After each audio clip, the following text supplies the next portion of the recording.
Hi guys! Dahil maaga ako nakauwi, magluluto ako ng aking baon sa trabaho. At ito ang ginisang corned beef. Igigisa ko siya sa sibuyas. Ayan, meron akong patatas, bawang. Ayan, para makapagluto nito, kailangan mo maghiwa-hiwa. Kasi hindi mo naman ito maluluto nang hindi ka maghihiwa. Joke.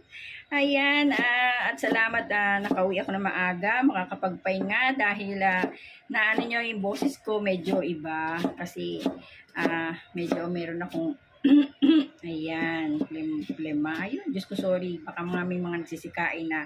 Kaya kaninang umaga nung binlog ko siya, hindi ko masabi-sabi. Siyempre, di ba? Baka mamaya may mga nag-aalmusal. Ayun, wala pa akong mga kasama dito sa bahay, kaya ako'y nagdadaldal.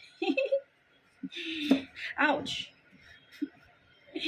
Naiwa yung kuko ko. Naiwa yung kuko ko.